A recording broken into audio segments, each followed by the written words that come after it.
November 15th, Conor Benn versus Chris Eubank Jr. 2 goes down from the same arena it happened the first time round, Tottenham Hotspur Stadium, and I'll be honest, I do not want this fight to happen. I don't want to see it. I don't think they should go through with this.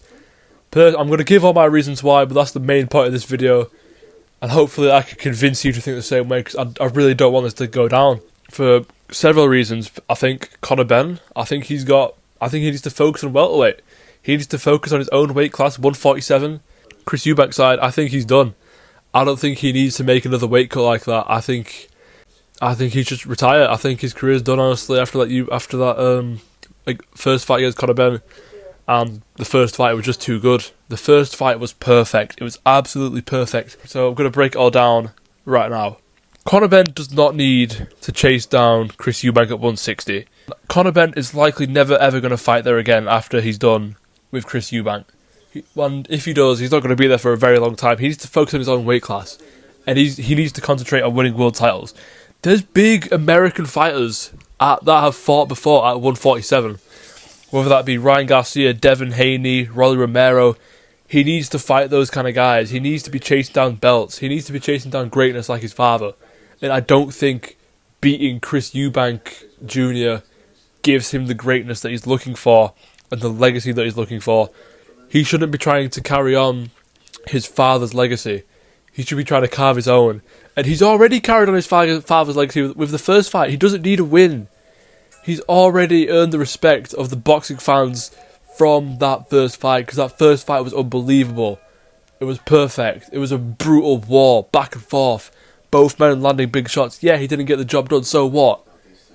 He was undersized. He was like, what? This is 13 pounds up from his normal weight class. He doesn't need to chase down Chris Eubank. He doesn't need the Chris Eubank Jr. rematch. He needs to move on and go on with his own career. He's 29 years old. And he's still got time. But time doesn't last forever. And I don't think he should be chasing this rematch. I'll be honest. I don't think he should have taken it. I understand that a big knockout over Chris Eubank Jr. He could be in the highlights forever. It could be replayed over and over again. We could remember this for a long, long time. But there's another side to that coin. If it goes out there, it's a boring fight. If it's nowhere near the level of the first one, which I don't think it's going to be, I do think it's going to be another barn burner. But what if he gets knocked out? And all this was for nothing. I just don't want Conor Benn to waste his career, because I really like the way he fights. He goes there and he hits as hard as he can for all 10, 12 rounds, depending on how long the fight goes. And he never stops, and I really respect that out of Conor Benn. And I think welterweight is where he needs to do that, not at 160 pounds. Chris Eubank Jr. should not have taken this fight either. He already won the first fight. He's continued the winning legacy of Eubanks against Benns.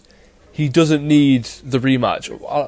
Except for money, why else is this being done for Chris Eubank? Why? He's at the end of his career. He had the perfect ending with the win. He had the perfect ending of keeping the Eubanks undefeated against the Benns. There's just no need for him to take this. Honestly, I think he should have retired after that fight, because it doesn't get any better than that. You beat your father's rival. You beat his son. You beat his son in front of 80,000 people, with your father watching, with an absolutely perfect build-up. There's no need for him to do this again. Absolutely no need. Chris Eubank, he's going to have to make that awful, awful weight cut again. And it's really, really not good for his health at all, any way, shape or form. If you've seen any of the pictures of him making that cut, it just looks horrible. And I know weight cuts are commonplace in sport, in combat sports, MMA, boxing, whatever it is, wrestling mainly in America. But still, man, it's just... Chris Eubank does not need to be doing that kind of thing at this stage, at 35, at this stage of his career. It doesn't need to happen. I think he should just let it go, and I think he should just retire. He should have just retired after the first fight. Don't forget, the first encounter between Benn and Eubank Jr., that is, was meant to happen in 2022, in October. But Conor Benn tested positive for a banned substance by the British Boxing Board of Control. Not only that, the Association of the UK Anti-Doping, they stopped him from fighting. His professional boxing license was suspended temporarily for a while, And so he had to fight in America in 2023 and 2024 while all that was getting sorted out.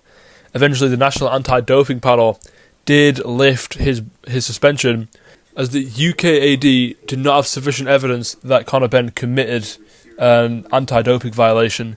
So Conor Benn's been chasing this fight for 3 years, when he could have been, progressing himself in his own weight class, vying for big fights against Haney, Romero, Garcia, etc., etc., etc.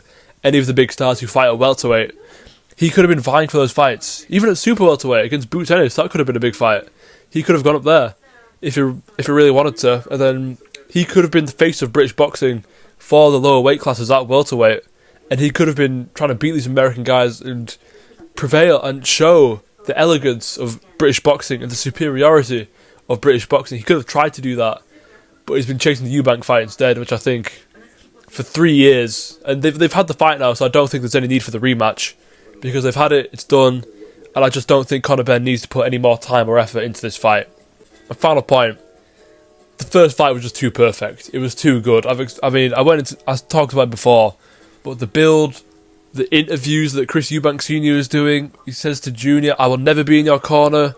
I'm gonna stand in your corner. You must be mad. You must be mad. I would never be in your corner. You're a disgrace. You're a disgrace.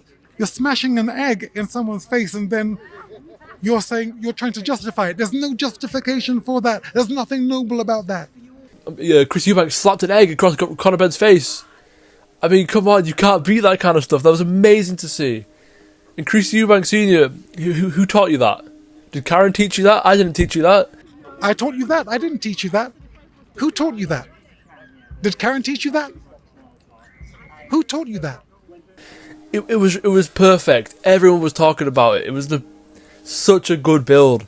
There was just no need for the rematch. It was so perfect. The entrances, both of them come out to the songs of their fathers. Conor Benn comes out to Dangerous, the Jamaican reggae star song, and he's got Ready or Not before that with the big orchestra. Chris Eubank, honestly, I think he might now have my favourite boxing entrance of all time. With the Simply the Best, breaks into that other tune, and then still DRE with the orchestra. Oh my goodness. That was so good. And both fathers were there for their sons' entrances, letting them soak it in, letting them be the stars of the show, but still having that presence of them fighting beforehand. Then the fight itself, absolutely fantastic. The greatest boxing fight of all time, in my opinion. I've not lived on Earth for that long, and I've not watched boxing for that long either. But that is the best fight I've ever seen. It's the best fight I ever will see. Nothing will ever beat that.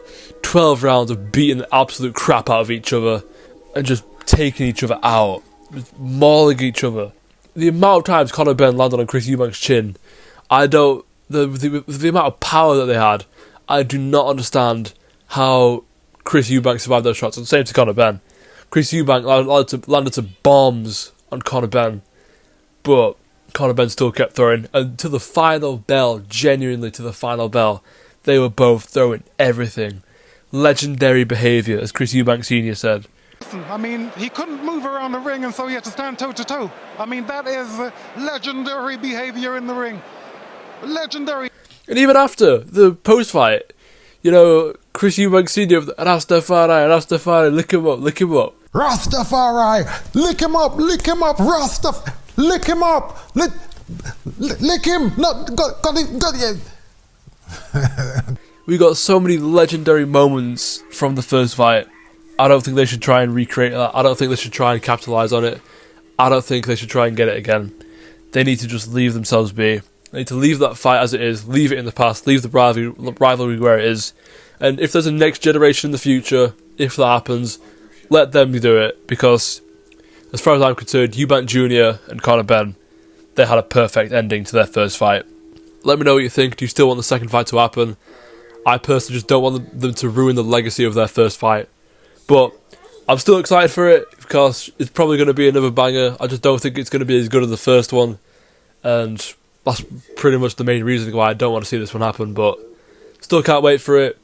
I'm hoping Chris Eubank gets the win again, but I think it'll be Conor Benn, like I said last time. Let me know what you think. Who's going to win? What are your thoughts on the fight? Do you want the rematch to happen? Let us know. I'll see you soon.